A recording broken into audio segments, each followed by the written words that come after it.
Hi, everyone. Good morning. Thank you all for being here. My name is Jalessa Bryant. I use she, her pronouns or anything said respectfully. I'm a doctoral student in the School of Education from the Department of Curriculum and Instruction. And I'm co-advised by Dr. Nicole Louie and CNI affiliate and director of the Center for Visual Cultures, Professor Lori Beth Clark. Thank you to the Mordred Center for Public Service for having me, and welcome to Bagels and Research. Yay! So I really enjoy engaging people about my presentation. So if you have questions, comments, or even literature recommendations for me, you can feel free to scan that QR code there, and it will take you to a connection card. And hopefully we'll get to generate some good conversation with the things that I shared today. So I'm going to go ahead and say a little bit about me, a little bit about my journey leading up to doctoral experience, and talk a little bit about my experience so far. So again, I'm a doctoral student in curriculum and instruction. I'm in the multicultural education area of study. I've earned my minor in qualitative research methodology and education, and I'm finishing up my minor in visual culture. I am training to be a learning scientist and community engaged scholar who uses critical qualitative methodologies and interdisciplinary studies to inform decolonial and abolitionist teaching and learning tools and methods. So I think about visual culture as a method and use visual ethnographic and storywork methods to produce knowledge in the form of curriculum. And I produce knowledge in the form of curriculum about what teaching and learning is based on and how it's performed by educators and learners and by what they interpret those performances to represent. Something that is worth mentioning is one of the facets of multicultural education that doesn't get the same airtime as, say, content integration or prejudice reduction is knowledge production. And that's interesting to me because the subfield of multicultural education began as a branch of Black studies that is now has the reputation of it being the branch that kind of lost its way and it's been co-opted by those who value teaching and learning that revolves around what white folks need to know about other people and cultures. And so to do justice to what's been lost in the field, I approach my work from a triadic perspective, which I'll talk about in a few minutes.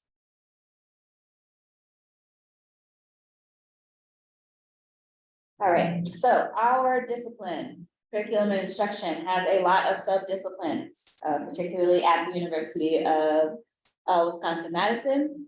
Many in our department lie at an intersection of many of these areas. And if you ask folks outside of my department, they might describe this as a bit of an identity crisis.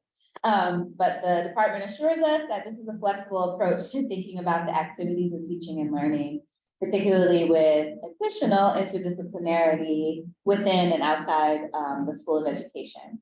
And I think after this presentation, you'll see how that works for me. I wouldn't say everybody is so excited about that arrangement, but it's been productive for me.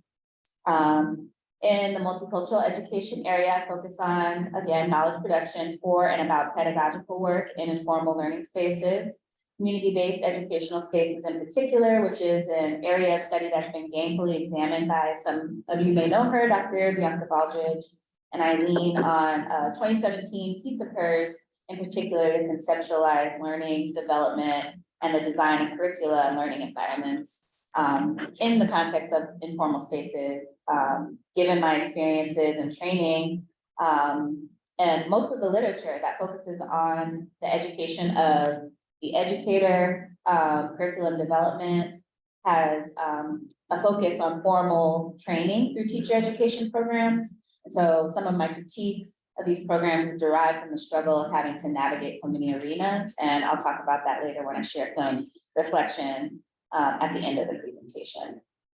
So that said, I have also taking coursework across the School of Ed, gender and women's studies, visual culture, and nursing, mostly tracing additional opportunities to think critically about qualitative methods and critical theory, particularly those coming from the fields of Black studies and settler colonial studies, because the branch of learning sciences that is most intriguing to me emerges from scholars of the neurosciences, human development, and cognition who engage dynamics of power, politics, and ethics. And they have innovative triadic approaches to thinking through the science of learning. So what Black and settler colonial studies does for my understanding of learning theory and qualitative research methods is provide opportunities to experiment with different onto-epistemological and axiological orientations to issues and curiosities I have about learning activities. So the interdisciplinary nature of my studies is what I think is the beauty of learning. It is so complex. It is happening all the time, everywhere, in moment-to-moment situations and across vast amounts of time. And there are so many ways to think about it. I'm also not new to interdisciplinarity. So I'm an American Studies major from UC Berkeley and minored in education. We did not have a school of education for undergrads when I was attending, and now they have a whole program, and I'm really salty about it. So I minored in education with a focus in sociocultural strategies for child development. I wrote my undergraduate thesis on hip hop pedagogy and its ability to encourage early literacy skills in elementary age children. And then I was a youth worker in both Berkeley and Oakland, California. Moved to Rhode Island. I attempted graduate school in a very different but related field, school psychology. Wasn't for me, and left after a semester to find something that was still in the field of education, but was like new, unique, and was going to challenge me and have a high learning curve. So I stayed in Rhode Island and started working at the Rhode Island School of Design in 2015, where I served as the external administrative coordinator. And this is going to be a bit of a story because I feel like it's important for why visual culture has anything to do with my approach.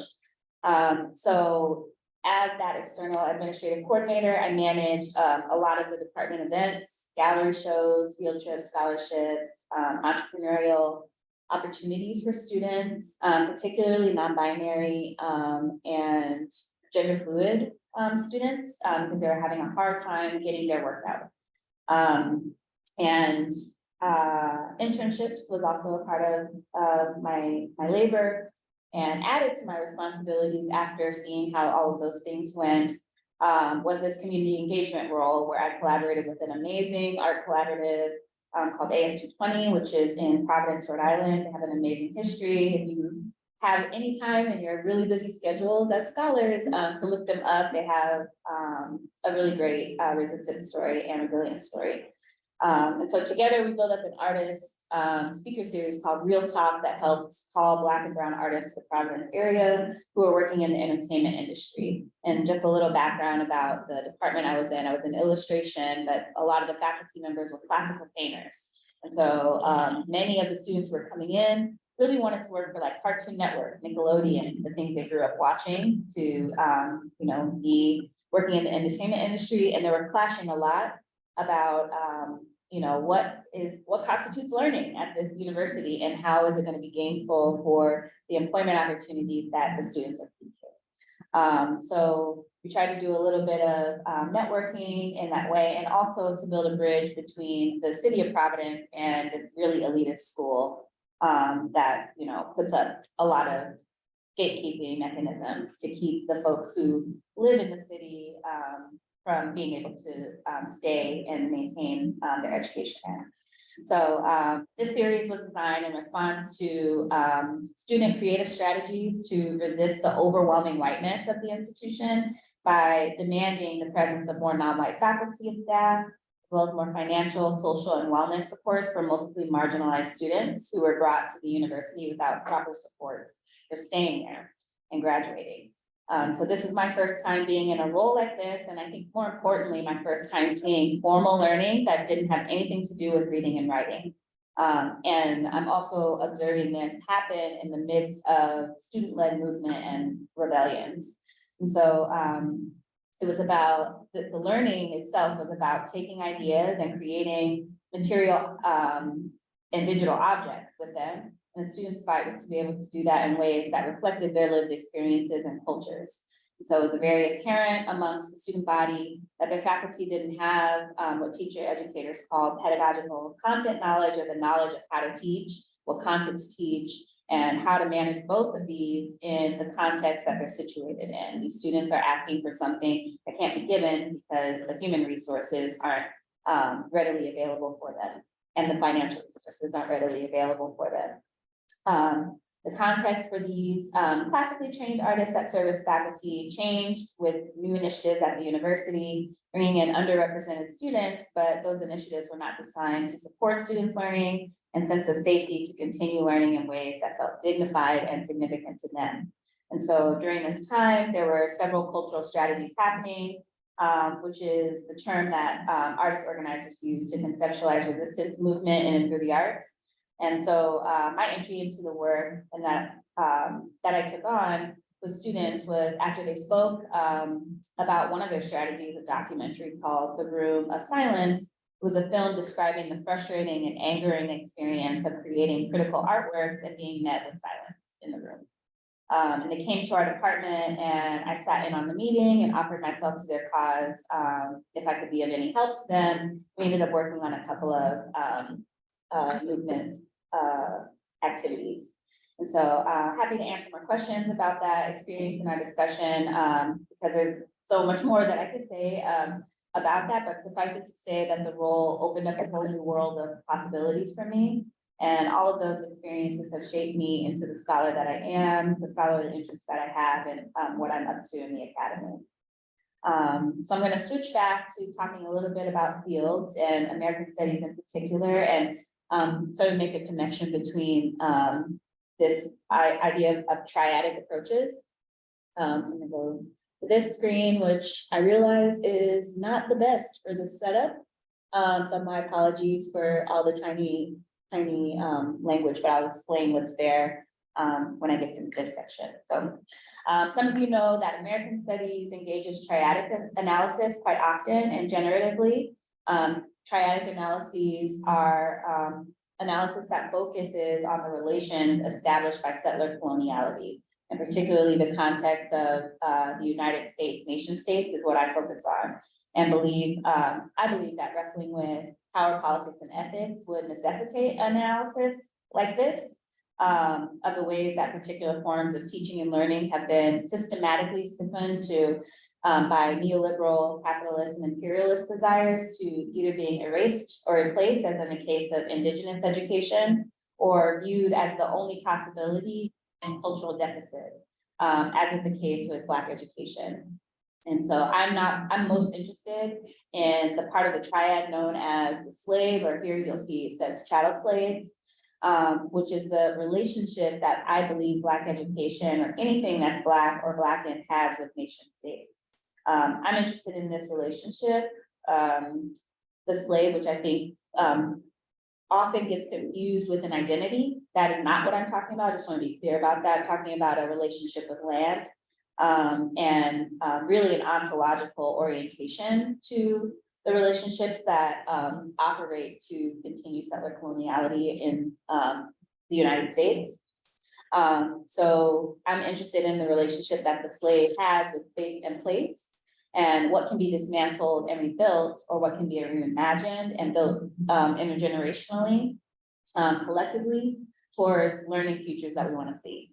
So I would describe the interdisciplinarity of my academic journey as a comfortable chaos that has taken me on a wild ride in my investigation into the ways educators build learning tools and design the learning environments that meet not only learners' needs, but their needs as educators. And I'm invested in the tools and designs that optimize the conditions for dignity and life-affirming teaching and learning experiences for people known as Black.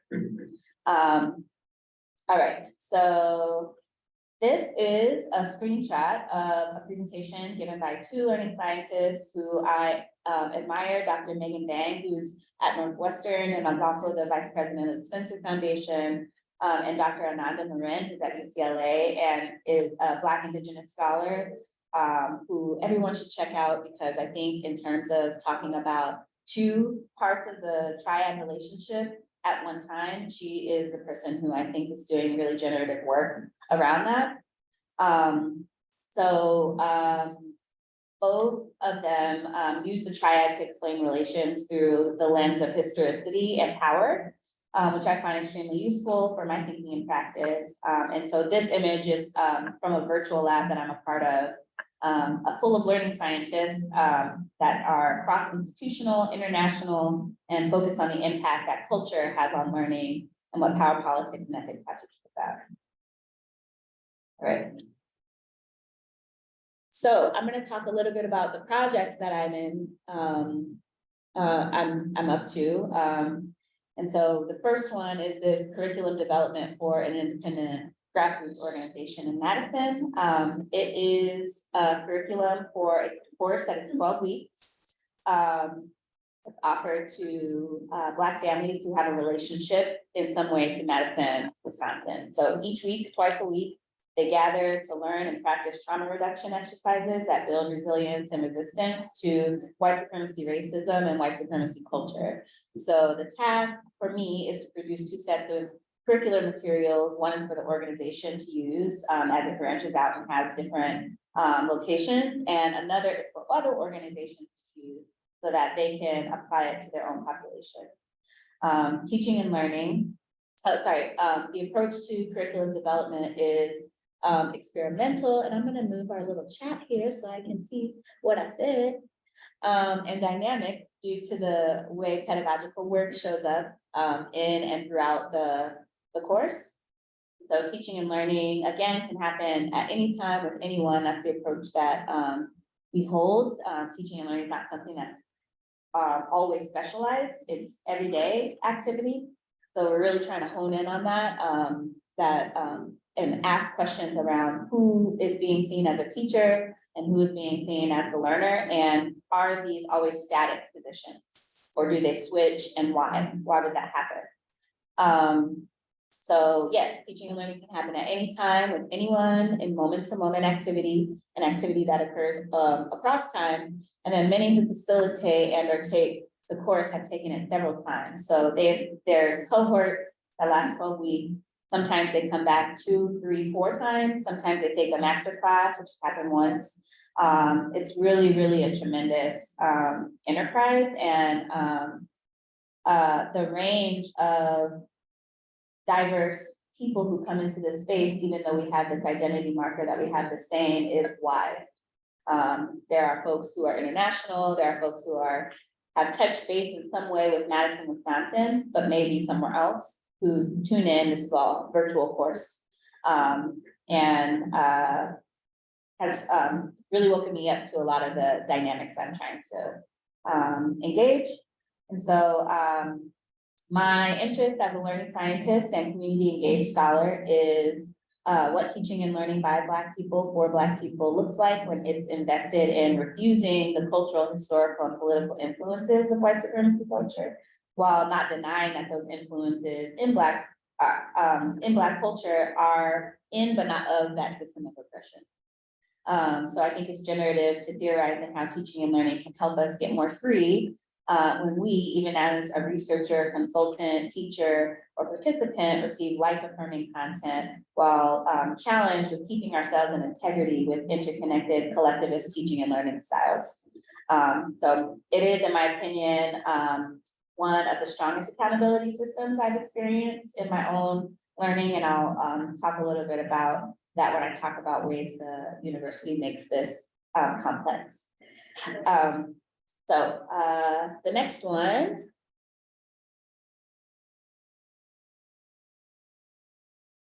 Almost at halftime, so I'm gonna speed up a little bit. This public oral education history project is a part of the Center for Humanities HEAL project, supported by the Mellon Just Futures Initiative. And it's heading into its final year of the project, and the very many branches of the team will be having showcases. So please be on the lookout for those announcements from the Center for Humanities.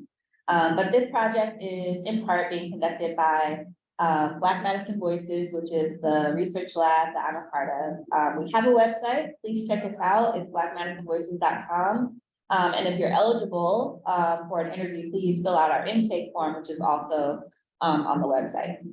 So we are storing the experiences of Black K through 12 and STEM, which is science, technology, engineering, mathematics, and medicine, higher education students, academic faculty and staff, as well as community organizations and organizers who work with these populations and are also Black, to inform local and state curricula and education policy.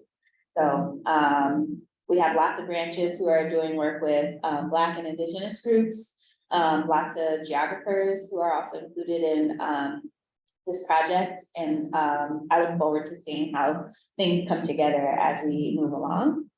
And then the last project is a student initiated project by myself, active listening sessions for reimagining community infrastructures.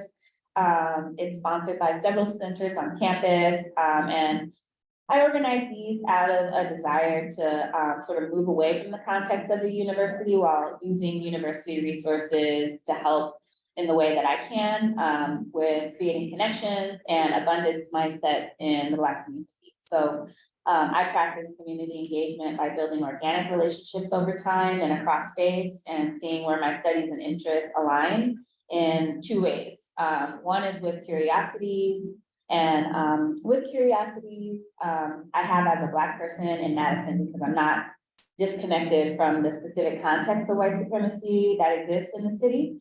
And the way that I know that my relationships are organic is that they see that very clearly about me in the way that I make my own struggles known to them and vulnerable.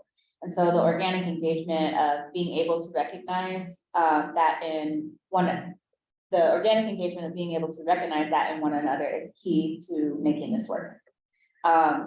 My first one is going to be at the end of the month on April 29th. It's a closed invite only session for Black folks in the community who serve Black women, girls, and femmes, feminine identifying people. And the goal is active listening. There will be no recording, there will be good food and good conversation, and attendees will have the opportunity to take notes they feel are necessary to take back to their respective spaces. And the hope is that they begin to think and rethink how we're all a community together, we're interconnected, that perhaps we share resources differently from now on, or have different conversations about collaborating on future events, etc. So are we at 9:30? Almost. So I have a few minutes to touch on this, and I'll name that I'm not going to go in depth about this because I'm presenting on this slide specifically at the Teaching and Learning Symposium that's happening later this year. So if you'd like to know more than what I share today, please tune in. I'm looking forward to that. But I wanted to make sure that we had time to talk because I'm curious what you all think about me running on for 30 minutes. I am trying to find a place in my script that looks good to continue. So I'll name 5 observations I had from during my time of trying to understand my studies and how to meet the milestones of my graduate program while exploring this, new subfield of my discipline. So the first is learning to design curriculum for and with community-based educational spaces. So the ways that we're taught to build curriculum materials and curriculum instruction are not necessarily a good fit for what the community wants. And so there are many politics to consider in the relationship that you're trying to build while you're producing this product. And the process is time consuming, and for me was completely necessary, and also really affirming about why I needed to consider Blackness in any of this. So I can go into that a little more if you have questions about that later. The second is financial resources. I'm a really proud liaison of the Mordridge Center, and I'm grateful to be able to continue doing a lot of this work because I have that support. But one of my ethics of working with communities is, especially ones that I'm a guest in, is that whether we look or not, yes, I'm gonna let you in, Allie.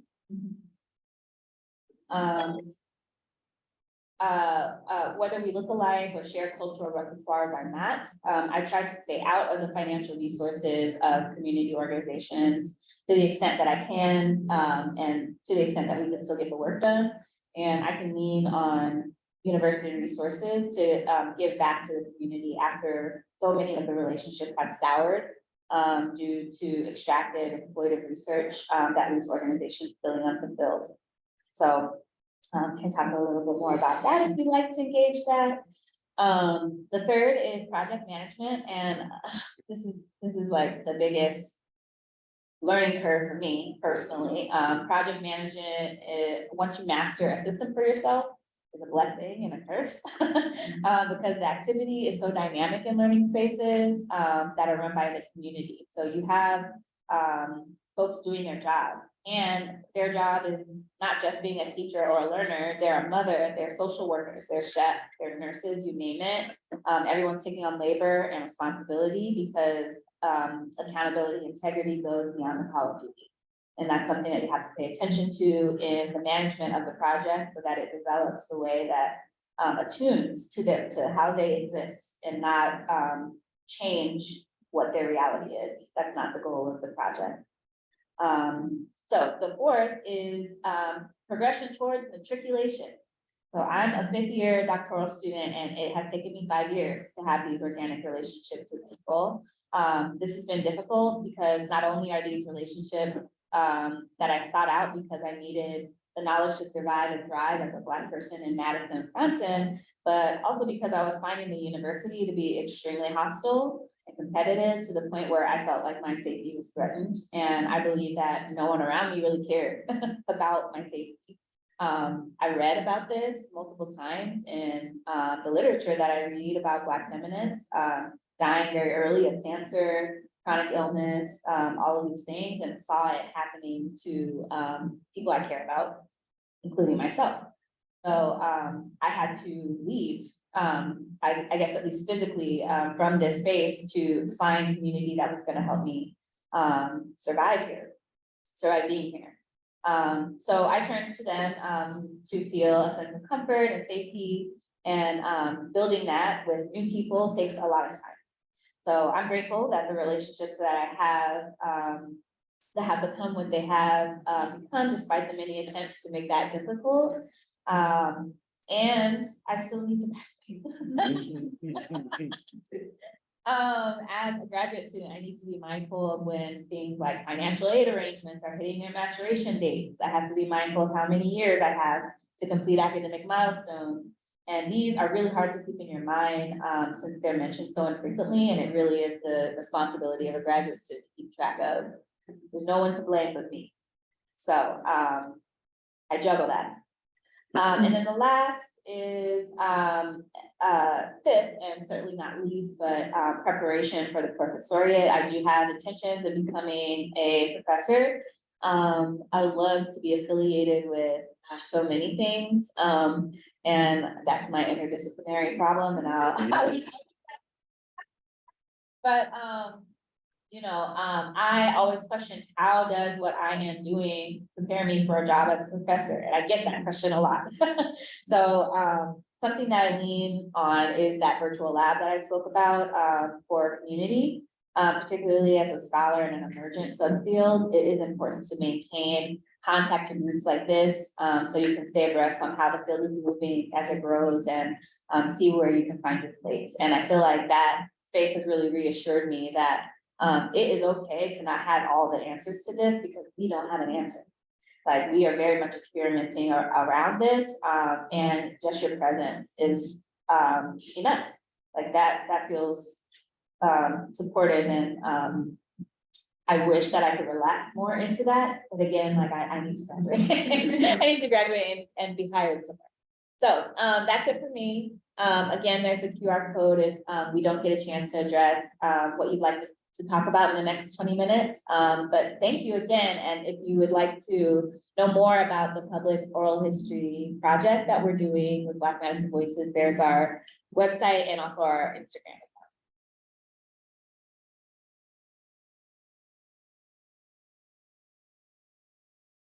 Sort of announcement, the coffee machine is working again. Yeah. Let's try again. Should I stop share on the screen so we can see? Sure. Oh, sure, yeah. And I'll just make you all gallery view. Perfect. Can you talk about some of like the specific instances as you feel comfortable, like that you've encountered resistance, like from, I guess, the university, like, I think for Haley and I's work more specifically, like, what are those examples and like what, how does the university, what would university shifting look like, or what's? Mhm.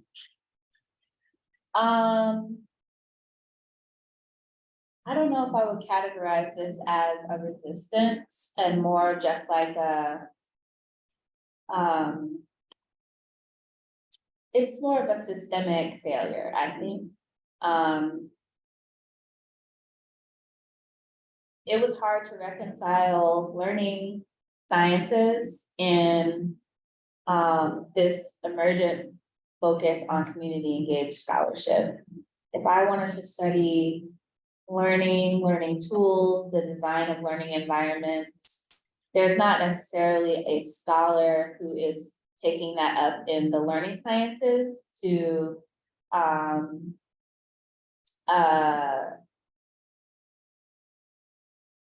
there's not a scholar who's taking that up in the learning sciences using the same sort of triadic approach for me to like lean into. There are folks who are doing like an indigenous approach to the triad that I often cite. There isn't somebody who's taking that position of the slave and reckoning with it in the same way. The leading scholar is Carol Lee, who has an extensive history of thinking about Blackness and learning and what it means to sort of remediate how we think about learning based on her experiences at this Chicago school that she founded. But in terms of deeply investigating what that like slaveness means for how we write curriculum, that is something that I am navigating alone. And so what that means is that I'm going to all these different interdisciplinary spaces, gender and women's studies, visual culture, to figure out who's having the conversation that is meaningful for my work. And how do I turn it from just academic papers into praxis? Because that, it never left me that in writing all of these like really thoughtful things, that I needed to be doing the labor simultaneously in order for me to gain the most from my learning. So I had to create those moments for myself. And I think to the outside world, who had no idea what I was, all the things I was juggling, it looked like I was just kind of like doing anything, selecting any like opportunity that came my way and saying yes. And honestly, yes, I was, because I didn't know what was going to be fruitful for me.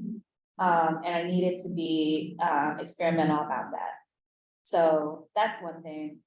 And I think I constitute peer relationships at the university too.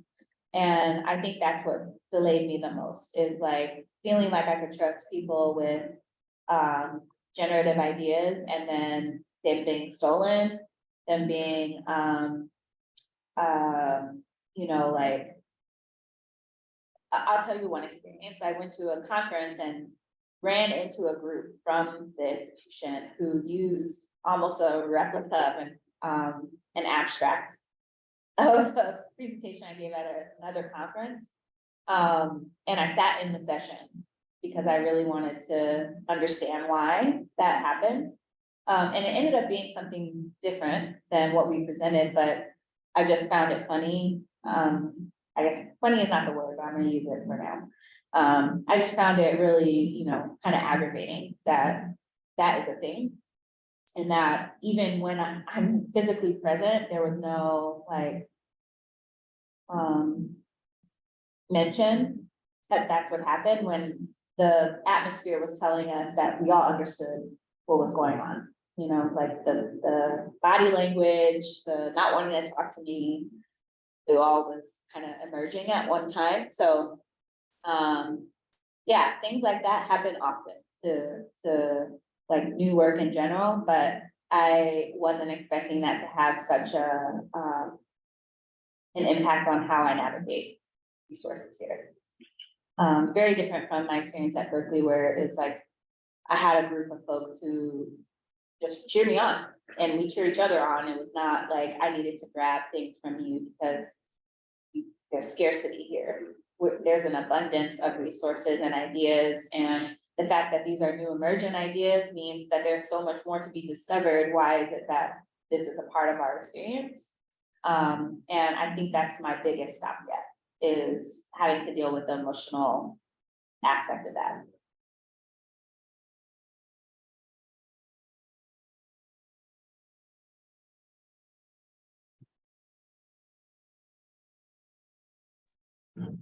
Good morning. Can I ask a question? Hi, folks. Can you talk a little bit more about first of all, thank you. This is fascinating. I don't want to do anything else today, but keep thinking about this. Can you talk more about the project management slice of your pie and like how that, just go a little deeper into that being a barrier or challenge, or I'm interested. Sorry, my name is Pam. I'm with Extension. And I'm super interested. So I'd love to hear more about that piece of your challenge, your struggle. Absolutely. Hello, Extension. So one of the major learning curves I had around project management is becoming multilingual between the language of the university and the language of the org that I'm working with. And given the fact that we were also dealing with all the things that I named, right? The just like dynamic, like the dynamicism of, is that a word?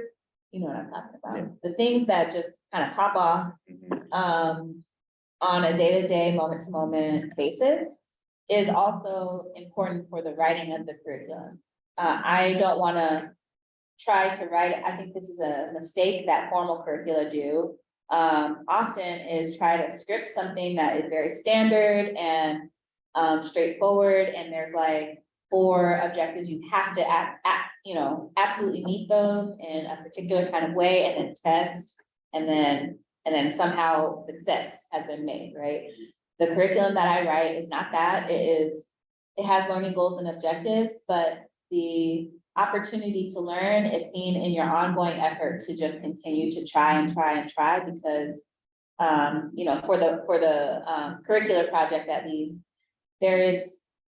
we're fighting against a larger system, like a globalized system that has history and that is not going to be erased from anybody's body or mind because of this course. That's not going to happen. But what we're trying to do is build up practices to help people resist the things that cause harm to themselves and others.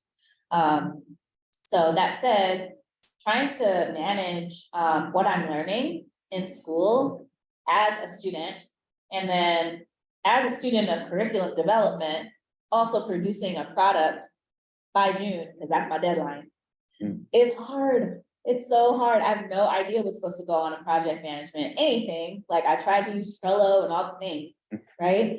And I just kept coming up blank because I would have to erase everything that I put there as soon as something new pops up.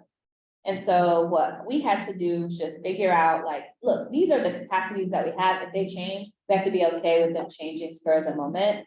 But that also means that like other things that are part of the pie have less time or capacity on my end. So for me personally, that means that my opportunities for my own finances to keep them balanced goes down. Because I live drive, I deliver food, I have, and then when I have to change things kind of spur of the moment, that means I don't have time to ride around the city, I have to figure out and be in the space where, you know, my client needs support. And, can find capacity, because I don't want to take capacity away from them by saying, oh, I have to like drive for 3 hours. So, you know, like, but that also means, that puts me in a precarious situation. Which I think is one, a part of graduate student life, but also, you know, I'm 34 and want to do adult things. I make fun of myself all the time saying I'm a 34-year-old with a backpack. But like, I have other goals besides just being in school and doing this work. I want to be happy. I like to have joy. I want to go to a concert every now and then, you know, or like be able to put food on my table and share it with other people. And that just becomes less possible when other things have to, you know, be balanced in a moment. And so becoming very, having a lot of self-care practices helps me. I do yoga. I wake up an hour early just to sit and quiet, and like unbusy my mind, unbusy my body, and then get started. And that just helps me keep, you know, capacity open for chaos is how I'll describe that, and without going insane. And question. Well, first of all, the way that what you're saying is really making me think about what I did in my dissertation research, part of which was about, so it was about public programs at the Chicago Botanic Garden between 1970 and 2000, and one section was about curriculum development for environmental and science education. For programs, one was environmental education for mostly white people. And what happened was, wealthy white people came to them and said, can we work on this program together? You have the expertise, let's work on it. And so like, and that program was very successful because everyone had shared goals and shared ways of how to work on it. And then they made another program in Chicago, teaching science, that was very much top down and incorporating any of the things you're talking about. And they were very amazing goals because they tried to proceed down that project management. Yeah. You know,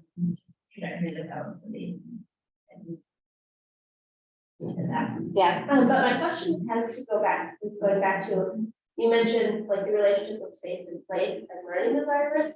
And that's something that I'm very interested in now, because I run Allen Centennial Garden. And what we're really interested in is how can we make this place like a learning environment, right? That's not really by classroom or structures and help people learn. Yes.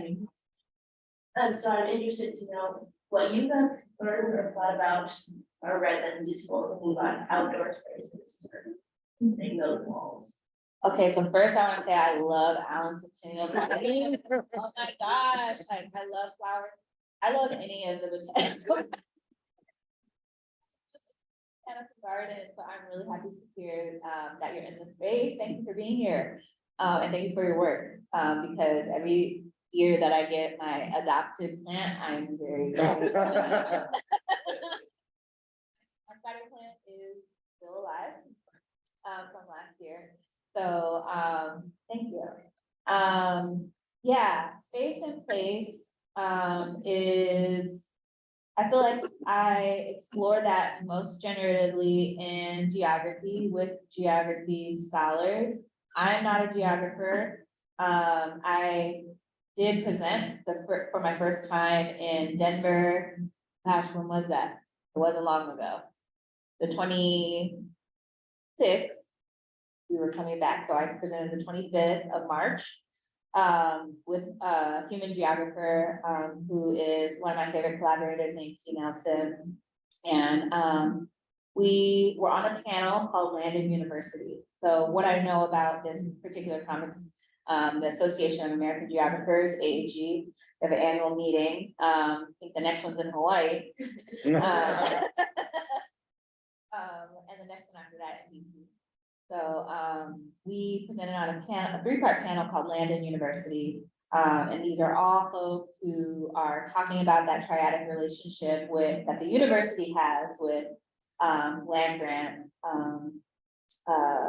legality, policy, etc.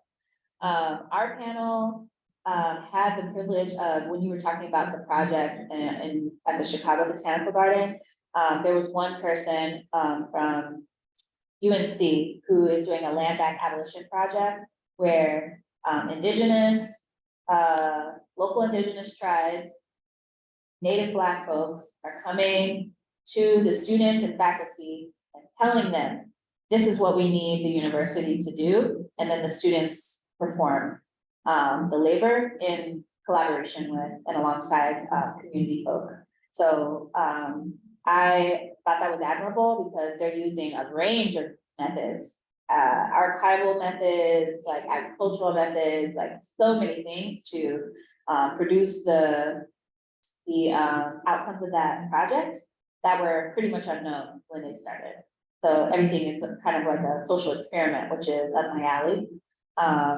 And I think that's one way. There is another set of speakers who were talking about university as landlord and how universities are buying up, not only with the real estate that they can with the land grant, but also real estate outside of that policy agreement to create expensive apartments that nobody in school can afford. And also bringing in restaurants that nobody can eat at, and like very few people can eat at. So these particular folks were organizers, part of the UC strike, who were doing a lot of analysis on the finances and how universities were actually investing in real estate brokerages and giving money to them as sort of like a trade-off, an agreement between the university and land accumulation groups. So that was one. And then our conversation was about a call for onto-epistemic openness, being more open about the ways that we think we know and the ways that we think we be as educators, as designers of learning spaces, etc. Because the ways that they're currently designed, the way that we talk about faculty, the way that we talk about teaching, the way that we talk about classroom space is designed for capitalist production. The goal is to make more workers and to sort of like put them in a line of how they're going to be positioned hierarchically in society. And what onto-epistemic openness does for us is say, that is to name that that's a settler relation, that leads to settler futurity, and that we are not interested in that. We want more interconnected, intergenerational, collectivist styles of teaching and learning, and that eventually leads us to futures that are similar, where we view ourselves truly as interconnected, whether we live here or in Sri Lanka. The things that we do here affect other people, particularly things that we do in the US affect other people. And we're trying to make that point that education is no stranger to that. What we do here as educational leaders matters in other places because we're the metropole and those ideas go out, those ways of being go out, and people try and, mimic what they can of what we do as a form of power. So what we're trying to say is that we recognize that we've consented to being in a space that does that. And while we're here, we're going to do everything possible to work against it and try and, create more opportunities for people to see things differently. Thank you. A book that came to mind, I think I told you, we talked about this, but like to Jalesa's like first point, like university as landlord, a book I've been reading is In the Shadow of the Ivory Tower. I think it's Devarian Baldwin, but I could be wrong. And just about like universities' relationships with cities and Madison's not featured, but it could be. Thank you. I looked in here like maybe 20 minutes ago. Hello.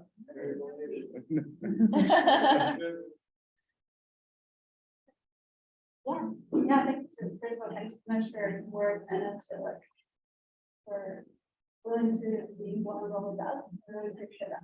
And my question is, when you talk about, this systemic failure in university or IG space, especially when Brown University, you talk about how scholars really taking up the really important, meaningful work that you're interested in, and you have to navigate alone. And I wonder if this is what that kind of journey looks like.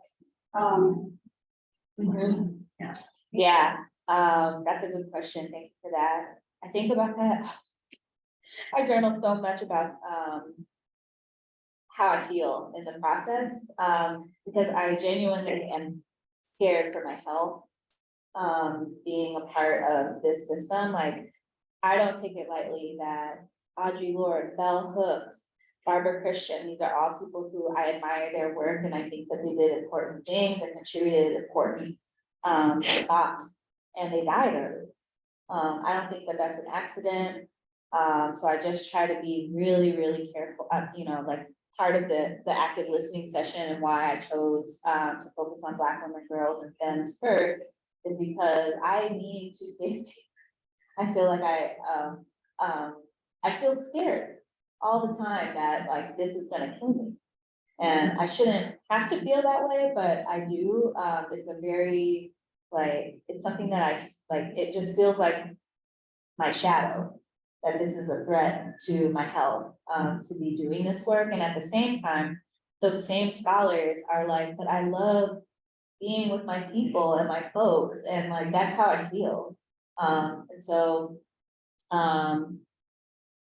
I've always been an interdisciplinary scholar. I've never been able to make up my mind about a very specific trajectory that I want to go down, because everything, I love learning. Like, learning scientists found me because I love learning. I was just like, I have no idea, but learning about learning sounds like the crazy chaos I need to be invested in. So, that's why I chose that avenue. I'm grateful to Dr. Maxine McKinney-Diverson, who I started working with as an undergrad, who introduced me to research in general, qualitative research specifically, but also connected to that virtual lab and introduced me to the learning sciences. We have like a going on 16-year relationship, and I came here because of her. And so, having Black women around me who were like, this sounds so good. And I'm like, I have no idea what I just said, but you know, cool. If she says that it sounds good, we're gonna roll with it and see what happens. And so I just started tapping into anything. And never really heard, don't do that. Which is, very comforting coming from other Black women, because my mother raised me the same way. Like, I would do things that I know I'm not supposed to do, and she wouldn't say, don't do that. She'd be like, and how did that make you? You got to experience that. How was it? And then make me choose my own path. So even though I know that that's the risk, like death is literally the risk, I feel good about choosing me and choosing what I think and choosing the people that I am around. And that helps the loneliness. It soothes it a little. And I think that's always going to be an element, but I think I've gotten enough good response, like, and I don't know what good means, but like head nods and eye contact and deep engagement and nobody ridiculing me to my face, that I feel okay about where I'm at and how I'm thinking and how I'm growing. So, yeah, I think that's, I don't know if I answered your question. Really useful for minoritized, especially Black people, to the big system that consumes the death of, Black people and Yeah. minorities. And on the other hand, it's just so rewarding when we do build relationships that's organic, meaningful, that like we can just name those relationships, and then that makes the build process that makes it whole. Yeah. Yeah, I really appreciate it. Yeah, thank you. Yeah, I follow the women who let me. And I feel like I just kind of like hang on hang on their sleeve until it's time for me to make a different move. So I previously was advised by Maxine, but then as soon as, you know, she's a mathematics scholar. So as soon as I realized, like, I actually really want to do like community engaged scholarship, it's just time to make a move. So we did that. But we still work together on the public oral history project, and now I have this whole like larger family of folks to lean into. And I had surgery last year, a pretty invasive one. And that was really when I had to put my care community to the test. Like, I was so terrified that I was not gonna get support. My whole family is in California. So, you know, my mom flew out for a week, but the healing process is still ongoing. And I think like after she left, I had like a nervous breakdown, but my friends came and brought food for literally a whole month and a half that I had to put in someone else's freezer because so much had come to me. And all of that was built because of why I came here to learn.